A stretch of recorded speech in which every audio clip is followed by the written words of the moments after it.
नमस्कार। बक्सर की बात संस्था के बैनर तले विशेष साप्ताहिक मिलन कार्यक्रम के तहत इस बार हमारे अतिथि हैं विश्व हिंदू परिषद विधि प्रकोष्ठ के विभाग प्रमुख सह समाज सेवी श्री चंद्रभूषण ओझा जी, जिन्होंने बक्सर की बात संस्था के कर्मयोगियों से बक्सर की समस्याएं एवं उसके समाधान से अवगत कराया। देखिए पूरी वीडियो। बक्सर की बात संस्था द्वारा बक्सर की मुख्य समस्याओं पर आपके विचार एवं सुझाव को देना चाहेंगे। सबसे तो पहले मैं इस संस्था के चीज आप सभी बंधुओं का मैं आभार व्यक्त करता हूँ कि आप लोगों ने इसके योग्य हमको समझा, तो इसके लिए आप लोगों को बहुत धन्यवाद। और जहाँ तक बक्सर में अगर कहा जाए तो समस्या ही समस्या है, और समस्या का निदान भी बक्सर के ही लोगों को खोजना है।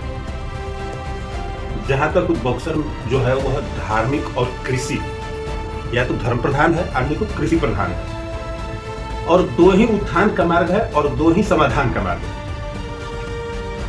और दुर्भाग्य से हमारे यहाँ जो जनप्रतिनिधि रहे या जिनको इस कार्य को करना चाहिए था, वो उस दृष्टि से वो काम को नहीं कर पाए। हमारे यहाँ पूरे बक्सर में, चाहे वो आपका चौसा माने चौरसी का आश्रम हो, या ब्रह्मपुर महादेव के लिए जो प्रसिद्धि है, या अपने इस बक्सर में जैसे काशी में श्री कृष्ण भगवान के लिए प्रसिद्ध है, काशी मथुरा जैसे श्री कृष्ण भगवान के लिए प्रसिद्ध है, काशी जैसे महादेव के लिए प्रसिद्ध है, उससे तनिक भी कम बक्सर नहीं है। वहीं सृष्टि के रचयिता विष्णु भगवान का प्रथम मानव के रूप में जन्म यहाँ वामन भगवान के रूप में हुआ। यह भी अयोध्या और काशी और मथुरा से अधिक विकास कर सकता था, लेकिन उदासीनता के कारण नहीं हो पाया। तो आध्यात्मिक जो है उसका उत्थान नहीं होना भी एक यहाँ का समस्या है, और समाधान दूसरा कोई देने वाला नहीं है। यह बक्सर के जो लोग हैं उनको इसके समाधान के लिए धार्मिक जागरण भी करना होगा, जिसे चौन ऋषि के महात्म्य को सबको बतलाना, भगवान वामन के महात्म्य को सबको बतलाना। अपने ब्रह्मपुर में, बक्सर जिला में जो भी अपने आस्था के जगह है, और आस्था केवल धर्म का विषय नहीं है, आस्था से रोजगार भी बढ़ता है। अगर पर्यटक आने लगे तो बक्सर का नाम तो होगा ही, साथ साथ बहुत तरह के रोजगार, बहुत तरह के आर्थिक उससे समस्याएं भी दूर होती हैं। दूसरा किसान है। कृषकों के सामने सबसे बड़ी समस्या है कि उसको जल का जो उपलब्धता चाहिए वह नहीं हो पाता है। आपने देखा होगा कि हम लोग आप ही के यहाँ 7 दिन अनशन पर बैठे थे, उसी चौसा 7 दिन तक हम लोग अनशन पर थे। यानी इसके लिए बहुत नेता पर अगर हम निर्भर रहेंगे तो काम हमारा चलने वाला नहीं है। हमको जो भी छोटा प्रयास, हम अनशन करते हैं तो अनशन करें, नहीं तो 5 लोग बैठकर कम से कम उस विषय को समाज के सामने हम लाएं, तो उससे भी कई बातें अपने आप बनने लगती हैं। तो हमारे यहाँ जो समस्या है, हम एक कार्यकर्ता के रूप में जैसे जैसे हम बड़ा होते जाएंगे, बड़ा बड़ा कार्यक्रम हम लेते जाएंगे, लेकिन अपने यहाँ जैसे एक विषय अभी बात हुआ कि हमारी सरकार की अनेकानेक योजनाएं चल रही हैं। जैसे मैं आज ही गया था, देखकर मैंने कहा कि जो इसका भी उम्र 70 साल का हो गया है, आयुष्मान कार्ड उसको बनाने में कोई बहुत कोशिश नहीं करना है, लेकिन तब भी अभी हमारे यहाँ अनेकों लोग हैं जिनका आयुष्मान कार्ड नहीं बना है। अगर हम किसी एक गरीब के पास, किसी एक साधारण आदमी के पास जिसको इसकी जानकारी नहीं है, उसको केवल सदर हॉस्पिटल तक हम पहुंचा दें तो वह आपका उपकार जिंदगी भर नहीं भूलेगा, और उसका एक कल्याण हो जाएगा। अगर कभी उस संकट में फंसा तो उस संकट का निदान वो कम से कम आसानी से कर पाएगा। यह एक समस्या है। इसके अलावा अनेकों समस्या है जो ब्लॉग से या नेट के माध्यम से किया जा सकता है, लेकिन इसके बारे में उसको जानकारी नहीं। हम क्या उसमें मदद कर सकते हैं? यानी सरकार की अनेकों योजनाएं हैं जो जानकारी के अभाव में बहुत सारे लोगों तक पहुंच नहीं पा रही है। तो हम किसी एक समस्या को ही लेकर उसका निदान करें। समस्या तो इतना है कि हाँ बहुत सारी हैं, उन सारे समस्याओं का निदान हम एक बार में कर भी नहीं सकते हैं, लेकिन अगर हम गिलहरी की तरह अगर एक पत्थर, छोटा सा पत्थर भी अगर डालते हैं तो बक्सर के लिए एक उस पुल बनने में हम सहायक हो सकते हैं। तो पहला तो 10 लोगों को जोड़ना है, तो उसके लिए धार्मिक पहल, और धार्मिक पहल जैसे वीरेंद्र जी ने भी कहा कि एक छोटा से पहल के कारण आज करोड़ों रुपया का काम चौसा में हुआ। एक पहल, कुछ दीप जले, कुछ मां गंगा की आरती हुई, और उस कारण से वहां बहुत तरह का विकास हो गया। आज जिस महादेवा घाट पर अगर मेरे माँ को प्रणाम भी करना होता था तो हम लोग उतर नहीं पाते थे, दूर ऊपर से ही करना पड़ता था। आज माँ गंगा के एकदम जल तक आदमी सीढ़ियों से चला जा रहा है। तो यह एक आध्यात्मिक नगरी है बक्सर, अध्यात्म का यह जिला बक्सर जिला, और उस अध्यात्म का सहारा लेते हुए हम समाज को जोड़ सकते हैं और समाज को जोड़ करके समाज के समस्या का समाधान भी कर सकते हैं।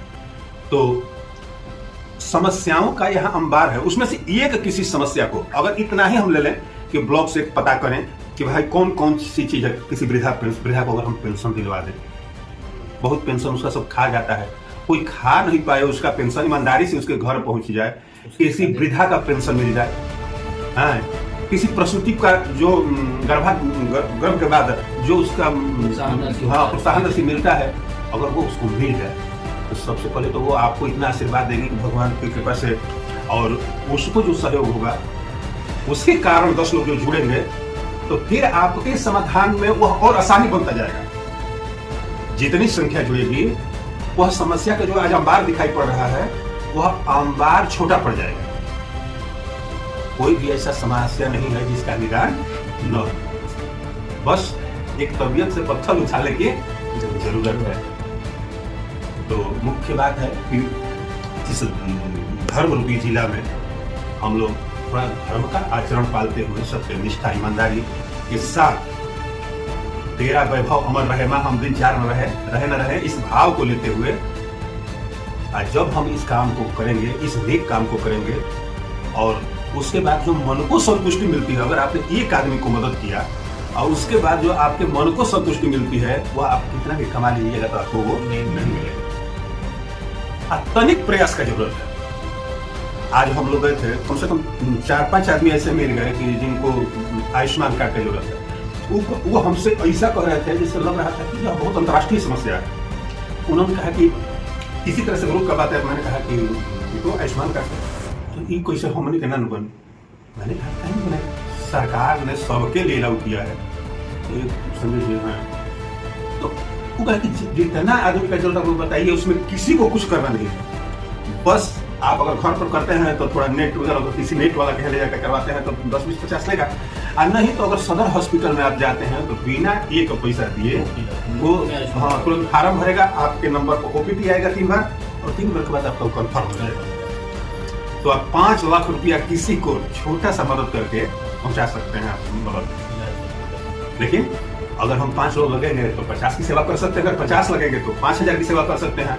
तो धीरे धीरे हम लोग एक दूसरे को जोड़ते उसका भी मदद करेंगे। उससे भी कहेंगे भाई आप भी 10 लोगों का मदद कीजिए, और उसमें आप हैं वीरेंद्र जी हैं, मैंने मेरे जैसे एक साधारण कार्यकर्ता को जहां भी आप लोग कहिएगा इस काम के लिए, इस नेक और अच्छे काम के लिए जहां भी मेरी आवश्यकता होगी मैं आप लोगों के साथ सतत प्रयास रहूंगा। और जहां भी लगे कि नहीं यहाँ मेरे कहने से, इनके कहने से, आपके कहने से अगर काम हो रहा है और किसी भी का भी भला अगर हो रहा है तो भला हो जिसमें देश का वो काम सब किए चलो। हम लोग भी कहते हैं कि चलो जलाएं दीप वहां। दीपक कहाँ जलाना है? जहां अभी भी अंधेरा है। जहां अभी अंधेरा है वहां एक दीपक जला देना है। फिर जब दीपक जल जाएगा तो वहीं के लोग रास्ता खोज लेंगे। इसलिए हम लोगों को दीपक जला देना है। इस कार्यक्रम में बक्सर की बात संस्था के कर्मयोगी पंकज उपाध्याय, सिद्धार्थ पांडे, रोहित यादव, रेडरी सचिव वीरेंद्र कश्यप जी की उपस्थिति रही। उम्मीद है बक्सर की जन समस्या एवं उसके समाधान से आप भी अवगत हुए होंगे। अगर आपके पास भी है बक्सर को लेकर कोई समस्या या आपके विचार तो आप हमसे साझा कर सकते हैं। धन्यवाद।